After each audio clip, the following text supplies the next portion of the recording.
Bom dia, professora Fernanda. Aqui é o Rafael. Eu sou do segundo ensino médio e vou apresentar a biografia de José de Alencar. José de Alencar viveu de 1829 até 1877. Foi um romancista, dramaturgo, jornalista, advogado e político brasileiro. Foi um dos maiores representantes da corrente literária indianista e o principal romancista brasileiro da fase romântica. Entre seus romances destacam-se Iracema e Senhora. Seu romance O Guarani, publicado em forma de folhetim no Diário do Rio de Janeiro, alcançou enorme sucesso e serviu de inspiração ao músico Carlos Gomes, que compôs a ópera O Guarani. Foi escolhido pelo Machado de Assis para patrono da cadeira número 23 da Academia Brasileira de Letras. José Martiniano de Alencar Júnior nasceu no sítio Alagadiço Novo, Macejana, Ceará, no dia 1 de maio de 1829. Era filho de José Martiniano de Alencar, senador do Império, e de Ana Josefina. Em 1838 mudou-se com a família para o Rio de Janeiro. Em 1844, ao ver sucesso do livro A Moreninha, de Joaquim Manuel de Macedo, resolveu que queria ser escritor de romances. Entregou-se à leitura dos autores mais influentes da época, como Alexandre Dumas, Balzac, Byron, entre outros. Em 1847, com 18 anos, iniciou seu primeiro romance, Os Contrabandistas, que ficou inacabado em 1848, foi para Pernambuco, onde continuou seu curso na Faculdade de Direito de Olinda, concluído em 1851. De volta a São Paulo, levou o esboço de dois romances históricos, A Alma de Lázaro e O Ermitão da Glória, que só seriam publicados no fim da vida. Ainda em 1851, José de Alencar voltou para o Rio de Janeiro, onde exerceu a advocacia. Em 1854, ingressou no Correio Mercantil, na seção Ao Correr da Pena, que comentava os acontecimentos sociais, as estreias de peças teatrais e os novos livros e as questões políticas. Em 1855, assumiu as funções de gerente e redator-chefe do Diário do Rio, onde publicou em folhetim seu primeiro romance, 5 Minutos. Em 1856, no dia 1 de janeiro de 1857, começou a publicar o romance Guarani, também em forma de folhetim, que alcançou enorme sucesso e logo foi editado em livro. Em 1858, José de Alencar abandonou o jornalismo para ser chefe da Secretaria do Ministério da Justiça, chegando a consultor com o título de conselheiro, ao mesmo tempo que lecionava direito mercantil. Em 1856, com a morte de seu pai, se candidatou para deputado do Ceará pelo Partido Conservador, sendo reeleito em 4 legislaturas. Na visita à sua terra natal, se encantou com a lenda de Iracema e a transformou em livro. Em 1865, sob um pseudônimo, publicou Cartas de Erasmo, dirigidas ao imperador, onde descrevia a situação do país, defendia um governo forte e propunha uma abolição gradativa da escravatura.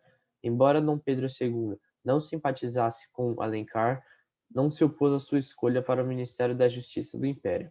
Em 1870 foi eleito senador pelo Ceará, porém com os conflitos com o ministro da Marinha não foi escolhido. Voltou para a Câmara, onde permaneceu até 1877, porém rompido com o Partido Conservador.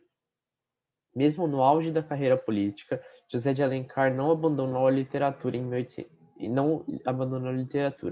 Em 1864, casou-se com Georgina, com quem teve 4 filhos, entre eles Mário Alencar, que se seguiria a carreira de letras do pai, viu as obras atacadas por jornalistas e críticos que faziam campanha sistemática contra o romancista.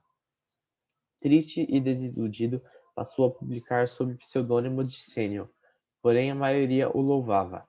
Durante toda a sua vida, procurou trazer para os livros as tradições, a história, a vida rural e urbana do Brasil. Famoso a ponto de ser aclamado por Machado de Assis como o chefe da literatura nacional, José de Alencar morreu aos 48 anos no Rio de Janeiro, vítima de tuberculose. José Alencar faleceu no dia 12 de dezembro de 1877. As características da obra de José de Alencar, como romancionista, José de Alencar escreveu uma variedade de obras em diferentes gêneros. Deixou romances indianistas, históricos, regionalistas e urbanos.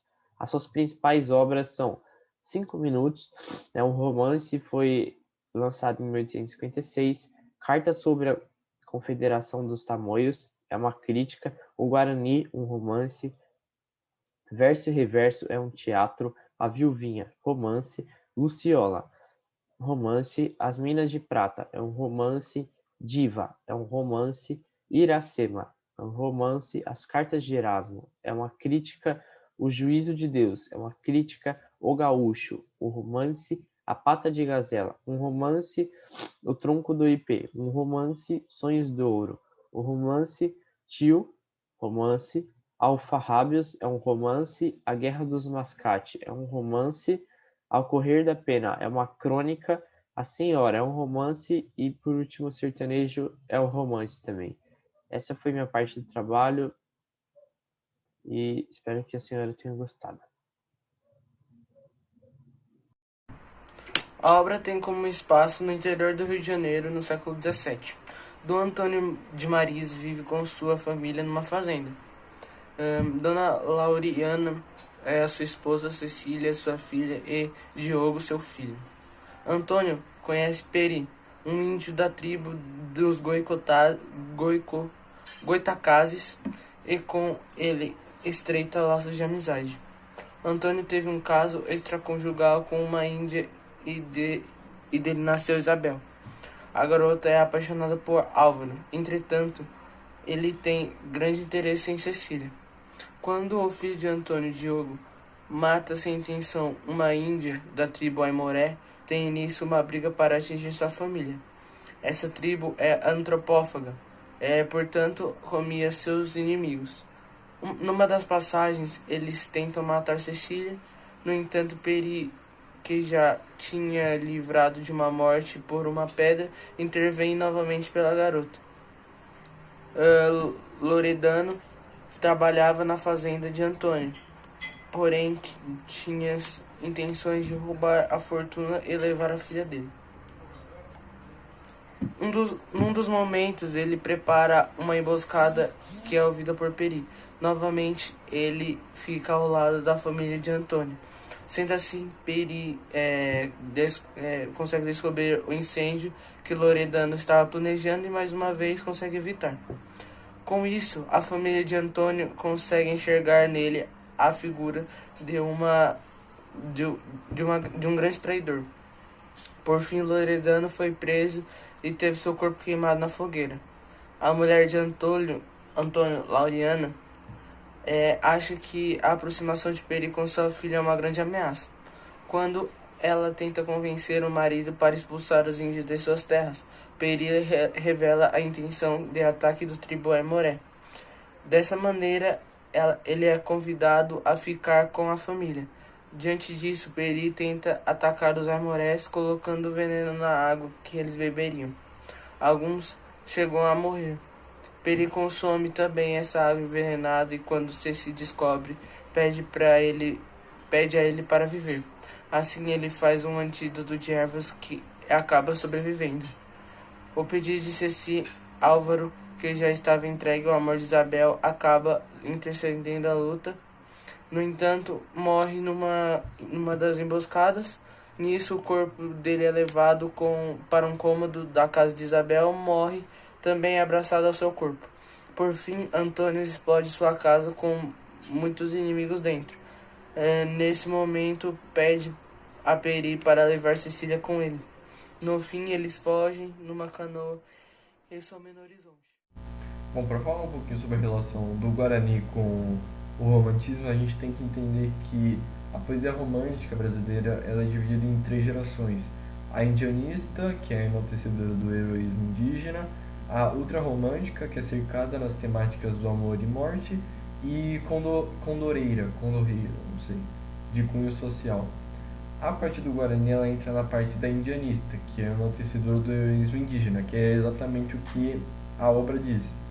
Bom, inicialmente o Guarani ele era publicado nos folhetins do Diário do Rio de Janeiro, que eram semanalmente publicados em capítulos do romance.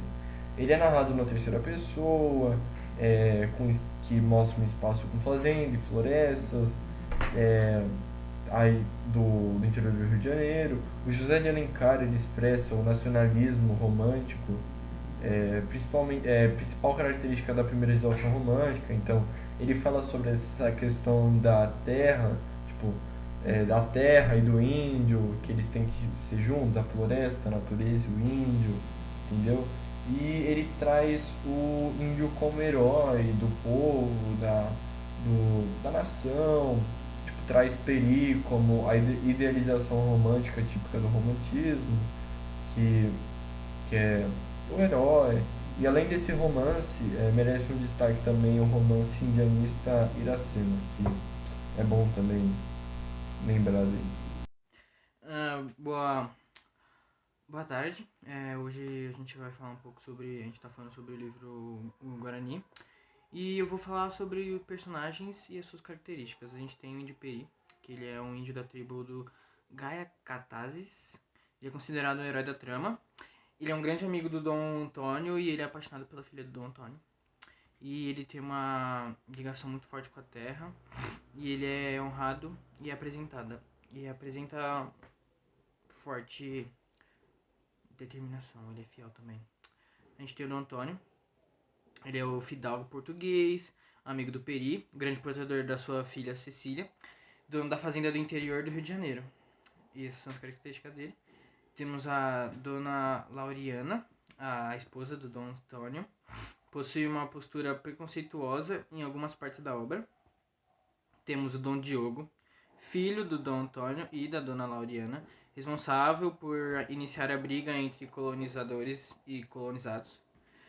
Isso porque acidentalmente ele mata uma índia e a tribo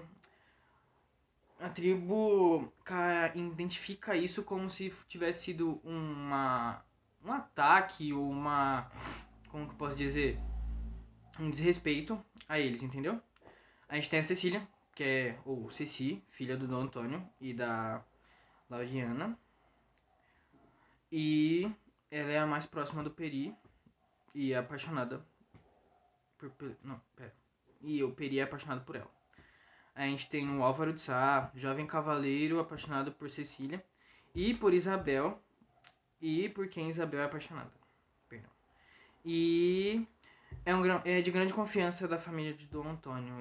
Ele tem uma relação muito forte com a família do Dom Antônio, com a família, a esposa e os 2 filhos dele. E a Isabel, que eu falei anteriormente. A Isabel, ela é a mestiça, filha bastarda do Dom Antônio. E é tratada como prima da família. Ela é apaixonada por Álvaro. E Loredano. A gente tem o Loredano, o empregado da fazenda. É um dos vilões da história. Traidor da família de Antônio. É marcado pela sua falta de caráter e grande ambição. Apresenta um forte desejo por Cecília. Esses foram os personagens e características do livro Guarani. Espero que tenham gostado e é nóis.